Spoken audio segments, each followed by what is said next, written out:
Bagaimana mungkin dua orang penembak bebas, tidak pernah dihukum, ditahan sama sekali, tapi orang yang ceramah tentang peristiwa kebrutalan itu, kebengisan, kekejian itu, langsung ditahan. Ini kan nggak masuk akal gitu. Nggak tahu kalau akalnya siapa yang bisa masuk. Kalau akal saya nggak masuk gitu. Saya kira akal orang sehat dimanapun, akal sehat masyarakat Indonesia dimanapun juga nggak masuk akal. Ada upaya yang terstruktur, sistematis, berjamaah, bersama-sama antara satu institusi satu dengan yang lainnya untuk menutup-nutupi peristiwa KM 50. Siapa yang ditutupi? Pelakunya. Siapa yang ditutupi? Pemberi perintah. Siapa yang ditutupi? Mastermind-nya. Tapi kalau Komnas HAM juga terlibat dalam persekongkolan menutup-nutupi, ini kan luar biasa sekali pengkhianatan lembaga ini kepada rakyat Indonesia yang telah memberikan pendanaan, biaya operasional dan lain-lain, dan mandat untuk melakukan penegakan HAM. Kalau lu bandel juga, lu bunyi juga, lu berisik terus, apa boleh banget, gua bawa, gua angkut. Dan itu kejadian bukan hanya kepada yang bersangkutan, tapi pesan kepada yang lain. Lu nanti bisa gua Novel Baswedan kan, lu bisa gua Habib Rizik kan, lu bisa gua Habib Bahar kan.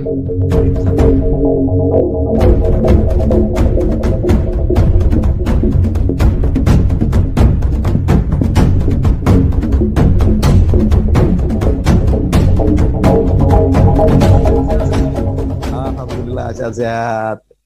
Saya lanjut ke Pak Edi Mulyadi ini terkait dengan Outlook 2022 yang kita angkat sebagai tema yang lumayan sensi. Jadi sensi dan lumayan cukup menambah gairah di pagi hari ini, yaitu kriminalisasi ulama dan liberalisasi sosial budaya. Kalau kita lihat Pak Edi Mulyadi yang memang notabene ini adalah di wartawan yang kapan hari juga videonya sempat viral saat KM 50. Jadi beliau ini langsung masih ada alat atau buktinya saat itu, yaitu tempat yang masih ada. Videonya juga cukup viral saat itu. Bahkan beliau juga sempat dijadikan saksi ya Pak Edi ya saat itu ya terkait dengan video tersebut. Kalau menurut Pak Edi Mulyadi, apa catatan baik itu refleksi yang 2021 maupun Outlook 2022 terkait dengan tematik pada pagi hari ini, kriminalisasi ulama dan liberalisasi sosial budaya? Apakah saat berceramah ini akan menimbulkan disparitas ataukah akan menimbulkan kohesivitas terkait dengan yang terjadi sekarang ini? Karena ini kan seringkali kita mengkritik itu kan kalau agak keras atau kita mengkritisasi terkait dengan kebijakan itu kan dinilai, wah ini sudah makar, oh ini sudah undang-undang ITE pasal 28 itu akan masuk kan itu. Silakan Pak Edi Mulyadi. Ya, terima kasih banyak penjelasan jagoan saya barusan. Ahmad Hasanuddin itu dasar sekali. Banyak hal yang sebetulnya maksudnya gini ya, banyak hal baru yang sebetulnya masuk akal gitu loh. Dia tadi bercerita tentang bagaimana mungkin dua orang penembak bebas, tidak pernah dihukum, ditahan sama sekali, tapi orang yang ceramah tentang peristiwa kebrutalan itu, kebengisan, kekejian itu, langsung ditahan. Ini kan nggak masuk akal gitu. Nggak tahu kalau akalnya siapa yang bisa masuk. Kalau akal saya nggak masuk gitu. Saya kira akal orang sehat dimanapun, akal sehat masyarakat Indonesia dimanapun juga nggak masuk akal. Orang yang cerita, katakanlah apa yang disebut Habib Bahar itu salah, katakan ya misalnya ya, dicabut kukunya, dibakar kemaluannya, katakanlah keliru, salah. Tapi mosok ia langsung ditahan gitu loh. Sementara pembunuhnya tidak ditahan gitu loh. Nah, dalam sidang-sidang dagelan yang orang semua jijik melihatnya, maksud saya orang-orang yang punya nurani ya, ada Ahmad Hasanuddin, ada Aziz Yanuar, sudah berkali-kali Ahmad Hasanuddin dengan DPWA-nya bahkan mengatakan mosi tidak percaya. Kalau Aziz Yanuar hari pertama menyatakan bahwa saya tidak mau hadir karena itu sidang dagelan gitu. Tapi di situ kan ternyata terungkap juga bagaimana si Direktur Kriminal Umum Reserse Kriminal Umum itu memberikan Hadi itu memberikan penugasan penguntitan kepada Habib Rizik Sihab sebanyak 7 orang. 7 orang diperintahkan untuk menguntit, dan yang jadi tersangka 3 orang, 1 mati, kecelakaan tunggal di daerah Setu. Dan ternyata dalam buku yang saya pegang ini, buku putih, pelanggaran HAM berat, pembunuhan 6 laskar ini, dengan berbagai macam cara teman-teman saya luar biasa sekali. Saya anggota TP3 ini diterbitkan oleh tim pengawal peristiwa pembunuhan ini diungkapkan bahwa cerita yang Ibnu EPZ itu yang meninggal kecelakaan itu ternyata juga dipertanyakan. Meninggalnya katanya bulan Januari, tapi baru diumumkan Maret, ya kan? Januari 2021 meninggal, baru diumumkan Maret, sehingga tersangka tinggal 2 orang. Dan tersangka yang menurut polisi dia itu tersangka pembunuhan dan pasti ancaman hukumnya di atas 5 tahun, sama sekali tidak ditahan. Tidak ditahan, masih berkeliaran, masih bertugas, masih berdinas, masih mendapat gaji dari uang kita rakyat Indonesia melalui APBN. Ini kan keterlaluan juga. Kembali ke soal EPZ ini, ternyata ada kejanggalan. Misalnya di sini di halaman 86 ya, buku ini 86 di nomor 8 disebutkan bahwa tim warta kotalive.com menelusuri lokasi yang disebut-sebut Polri, ternyata tidak ada nama jalan TKP kecelakaan yang dimaksud. Katanya ini ada tukang parkir bilang ini, 9 tahun, jalan 10 tahun saya parkir di sini, nggak ada jalan Bukit Jaya, adanya Bakti Jaya. Kayaknya baru dengar tuh saya juga. Jadi polisi mengatakan si EPZ ini mati karena kecelakaan tunggal di jalan Bukit Jaya. Padahal di sana nggak ada Bukit Jaya, nggak ada Bakti Jaya. Ini kata tukang parkir yang parkir di sana 9 menjelang 10 tahun. Ada juga dari Sekretaris Kelurahan Bakti Jaya, Fikri Yanuardi.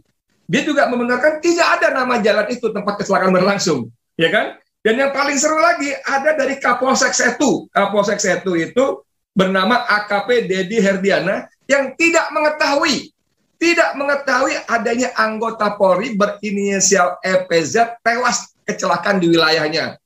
Dedi mengatakan akan mengecek terkait detail peristiwa kecelakaan tersebut. Setahu saya ya, apalagi anggota Polri sudah pasti itu kan.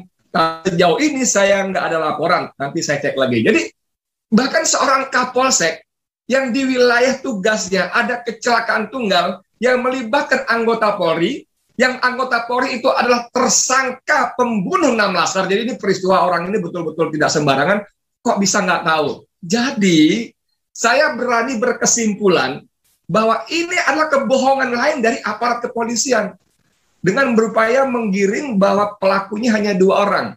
Pelaku fiktif EPZ ini mati entah kapan di mana nggak jelas, mati apa enggak kita nggak tahu, ya kan gitu. Nah, salah satu pelaku yang di sidang itu namanya Fikri Ramadan. Fikri Ramadan ini yang membuat laporan kepada polisi terhadap saya. Karena saya sempat waktu diperiksa oleh penyidik, saya sempat ditunjukkan pelapornya. Saya tanya pelapornya siapa? Ada Pak? Enggak, saya mau tahu pelapornya siapa. Ada Pak, saya pengen tahu pelapornya siapa. Saya bilang begitu. Akhirnya ditunjukkan sepintas dan saya lihat di bawahnya, di kolom uraian singkat bla bla bla bla itu, pelapornya adalah Fikri Ramadan, Bribtu, dengan nomor NRP sekian. Jadi, Anda bisa bayangkan, pelaku membuat laporan terhadap peristiwa yang dilakukan dan menyeret nama saya sebagai saksi. Dan dalam pemeriksaan di BAP itu, saya tidak mau diperiksa sebagai apapun, saya bukan saksi. Karena waktu ditanya oleh saya tanya kepada penyidik, saya diperiksa atas kasus apa? Kata dia kasus pemilikan senjata api. Oke, saya tanya terlapornya siapa? Terlapornya disebut 1, 2, 3, 4, 5, 6. 6 orang yang mati itu semua ditembak oleh polisi. Lalu saya bilang kalau KUHP pasal 77 itu menyebutkan, sampai saya pinjam buku sebelah saya ada Abdullah Al-Katiri, pengacara yang mendampingi saya pinjam bukunya, saya tunjukin pasal 77 KUHP. Ini baca. Pasal 77 KUHP itu menyebutkan kalau kasus yang dilaporkan orang yang sudah meninggal, maka kasus ditutup. Saya bilang bagaimana mungkin saya diperiksa untuk kasus yang sudah ditutup. Saya nggak mau diperiksa, saya bilang gitu. Tapi akhirnya mereka berputar, ternyata saya diperiksa karena liputan saya di kilometer 50. Sampai saya bilang, oh kalau masalah itu bilang dari tadi, kalau saya diperiksa untuk yang mereka sebut sebagai sinkronisasi. Karena katanya ada penjelasan dari saksi yang berbeda dengan laporan Pak Edi di lapangan. Saya bilang kalau masalahnya soal liputan saya, bilang dari tadi, saya tambah nggak mau diperiksa, saya bilang begitu. Kenapa? Karena liputan saya itu produk jurnalistik. Undang-Undang Nomor 40 tahun 99 itu menyebutkan bahwa produk jurnalistik tidak bisa serta-merta ditangani oleh polisi. Kalau ada masalah dengan produk jurnalistik, maka harus datang ke Dewan Pers. Datang ke Dewan Pers, tanya, ini benar apa enggak? Kalau tidak masuk wilayah jurnalistik, maka baru bisa diproses oleh polisi, karena Undang-Undang Pers itu undang-undang lex spesialis, undang-undang secara khusus. Bahkan dalam kode etik jurnalistik juga disebutkan bahwa ada MOU, Memorandum of Understanding antara Polri dengan Dewan Pers. Waktu itu ditandatangani oleh Timur Pradopo yang dilanjutkan oleh Tito Karnavian. Saya tunjukkan, saya cari waktu itu di depan penyidik, saya buka googling, saya baca kasih nih. Ada kesepakatan Polri dan Dewan Pers bahwa Polri tidak bisa serta-merta. Nah, karena penjelasan seperti itulah, maka kemudian jam 9 malam saya keluar, direktur pejabat Polri-nya mengatakan pada wartawan bahwa Edi Mulyadi tidak kooperatif karena tidak mau menjawab pertanyaan-pertanyaan. Nah, cerita-cerita semacam ini, seperti kata Ahmad Zainuddin tadi, ini sekali lagi ya menunjukkan ada upaya yang terstruktur, sistematis, berjamaah, saya bilang gitu, sorry kalau pakai istilah berjamaah, bersama-sama antara satu institusi satu dengan yang lainnya untuk menutup-nutupi peristiwa KM50. Siapa yang ditutupi? Pelakunya. Siapa yang ditutupi? Pemberi perintah. Siapa yang ditutupi? Mastermind-nya. Dan itu saya katakan berjamaah, kalau yang melakukan itu polisi, kita masuk akal, mereka akan melindungi anggotanya. Tapi kalau Komnas HAM juga terlibat dalam persekongkolan menutup-nutupi ini, kan luar biasa sekali pengkhianatan lembaga ini kepada rakyat Indonesia yang telah memberikan pendanaan, biaya operasional dan lain-lain, dan mandat untuk melakukan penegakan HAM oleh Komnas HAM. Dan Komnas HAM ini ikut terlibat dalam menutup-nutupi tadi, cover up tadi. Nah, saudara sekalian, yang saya mau sampaikan adalah bahwa kembali ke soal ceramah Habib Bahar bin Smith tadi. Habib Bahar bin Smith, kalau itu betul ya, kalau betul, ini kan masih dugaan-dugaan beredar potongan-potongan video pendek yang sangat pendek, Habib dengan mimik yang serius, yang sepertinya mau menangis ya, kalau saya sorry menerjemahkan mimik dia, mau menangis, dia menceritakan bagaimana Laskar itu dicabut kukunya, dibakar kemaluannya. Itu yang kalau itu dijadikan bahan untuk menjerat Habib dan langsung ditahan, itu kan informasi publik. Itu informasi sudah disampaikan oleh siapa saja, di mana saja. Keluarga korban itu diantar oleh TP3, beraudiensi dengan Komisi 3 kalau nggak salah DPR RI, itu diceritakan. Itu viral videonya, YouTube-nya viral, bagaimana keluarga korban menyampaikan kondisi mayat jenazah.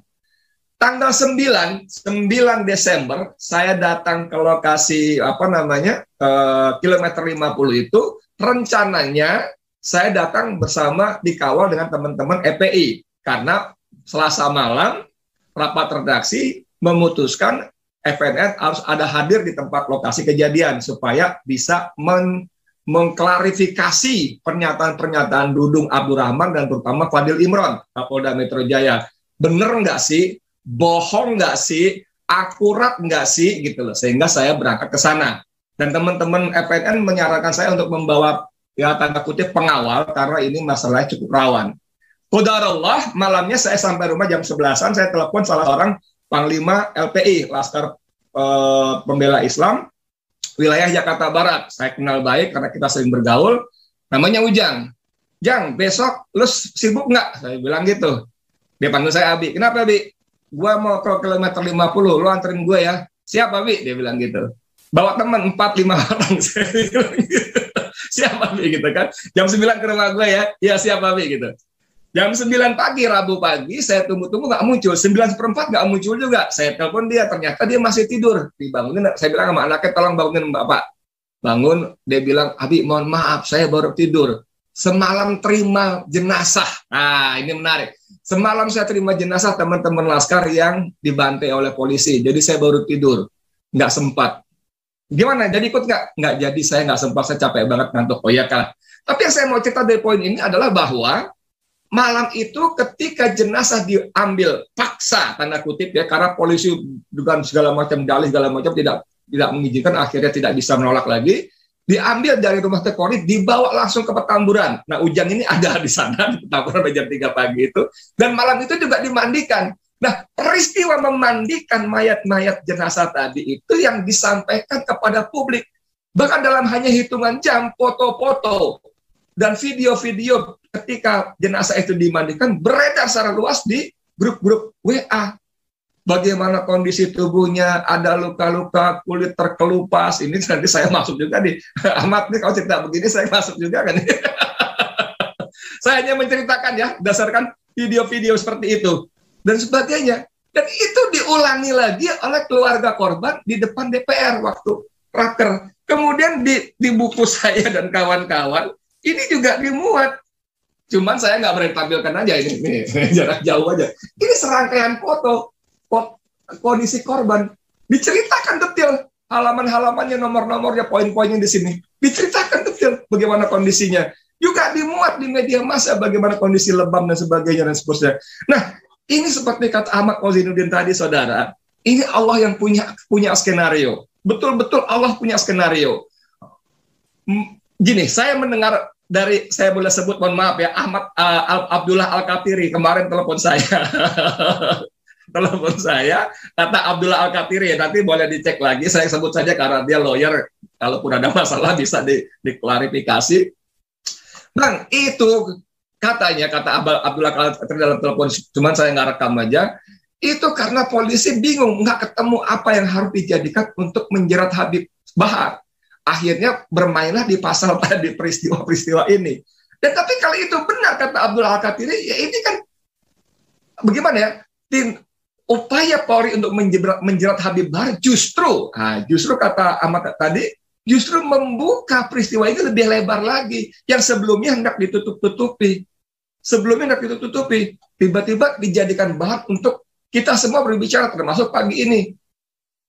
Jadi sampai di sini saya ingin mengatakan, Mbok Yao gitu loh, orang-orang semua yang terlibat ini, Mbok Yao gunakan 5 menit saja, nggak usah lama-lama, 5 menit saja, wahai para petinggi yang pengatur skenario jahat dan busuk ini, 5 menit saja gunakan nurani kalian gitu loh. Gunakan nurani kalian untuk bermuhasabah. Ini apa yang terjadi dengan kilometer 50? Kami sudah tutup-tutupi, kami sudah tangkap Munarman. Seperti kata Ahmad tadi, ini menjadi pesan pada siapa saja untuk jangan sentuh-sentuh KM 50 dan sebagainya. Karena Munarman sebelum ditangkap cerita pada kami dan kepada divideokan bahwa ada upaya stigmatisasi, terorisasi, kriminalisasi terhadap Munarman dan EPI. Sehingga ketika Munarman ditangkap, dibunuh di mana saja, ada label, ada pembenaran, oh iya dia teroris. Dan gak lama setelah video itu beredar, dia benar-benar diteroriskan. Nah, kembali ke soal muhasabah tadi, mengintrospeksi tadi, saya benar-benar berharap ya, para petinggi siapapun ya, yang terlibat, yang merencanakan, yang memberi perintah, gunakan 5 menit saja. Tanya dalam hati kalian, kalau hati kalian masih hidup ya, walaupun sudah pingsan semaput ya, tanyakan, ini apa yang terjadi? Ini bukan begitu saja terjadi, ini bukan kebetulan, ini rencana Allah.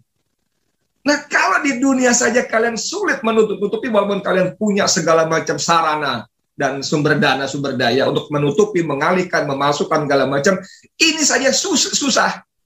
Kita semua hari ini, pagi ini bicara, semua di mana-mana bicara, di YouTube juga bicara soal ini.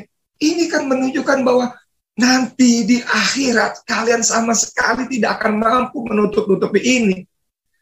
Saya ingin betul-betul mengetuk deh, walaupun saya sudah hampir sampai kesimpulan, mohon maaf, sampai kesimpulan kalian ini semua summun bukmun omgun fahum la yarji'un. Tapi saya masih berhusnuzon, mudah-mudahan masih ada sedikit titik nurani yang hidup. Gunakan sedikit nurani hidup itu untuk kembali pada hidayah, pada kebenaran. Gitu sementara, terima kasih banyak. Assalamualaikum warahmatullahi wabarakatuh. Waalaikumsalam warahmatullahi wabarakatuh. Terima kasih Pak Edi Mulyadi. Jadi kalau kita, ini kan Outlook 2022 ini Pak Edi Mulyadi. Ya. Apakah model kriminalisasi ulama dan liberalisasi sosial budaya seperti tema ini akan ada, ataukah memang hanya stop Januari saja ini Pak? Menurut Pak Edi Mulyadi bagaimana ini?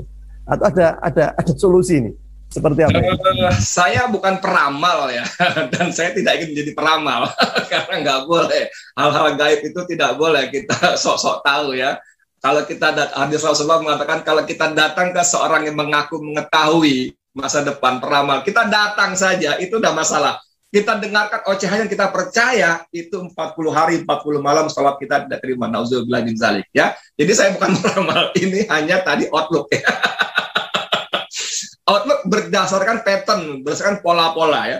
Berdasarkan pola-pola yang sudah terjadi beberapa tahun belakangan ini, saya merasa, saya memperkirakan, saya menduga kriminalisasi dan liberalisasi budaya ini, kriminalisasi ulama, aktivis, dan liberalisasi budaya ini tidak akan berhenti pada tahun 2002. Bahkan melihat gejalanya, eskalasinya bisa semakin tinggi. Saya khawatir bahwa nanti mereka tidak lagi menggunakan dalih-dalih yang seolah-olah formalitas ya, hukum ini, pasal ini, segala macam. Saya khawatir justru mereka mengambil tindakan-tindakan yang jauh lebih brutal lagi, yang sama sekali seperti yang dikenal dalam buku ini, extrajudicial killing atau unlawful killing.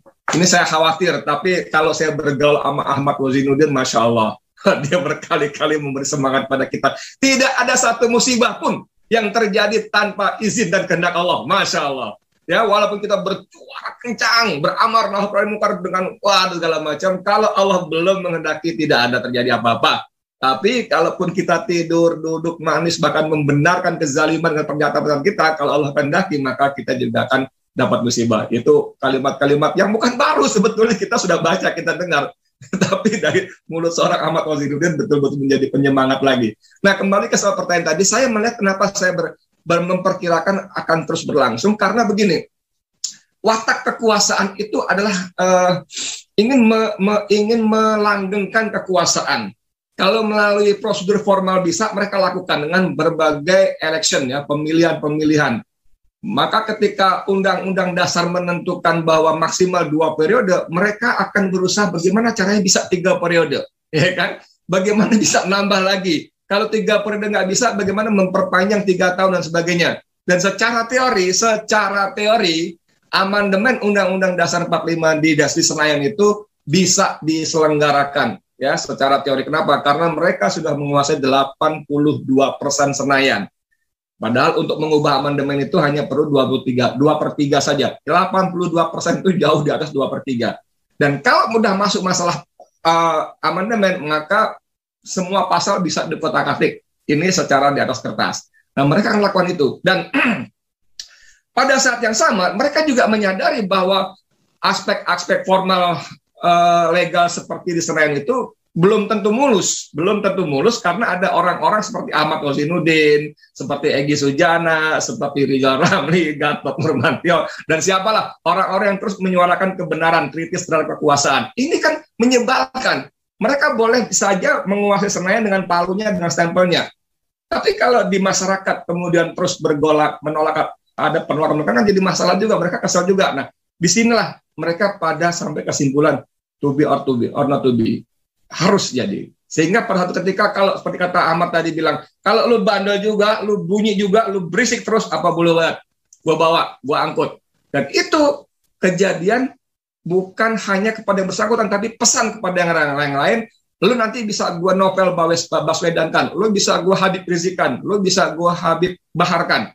Ini pesan-pesan seperti itu. Tapi saya kira dengan berharap pertolongan dari Allah, dengan berharap rahmat dan ridha Allah, saya mengajak kita semua, saya dan kita semua untuk tetap istiqomah di jalur dakwah amar ma'ruf nahi munkar ini. Amin. Mudah-mudahan gitu. Baik, terima kasih Pak Edi Mulyadi, luar biasa.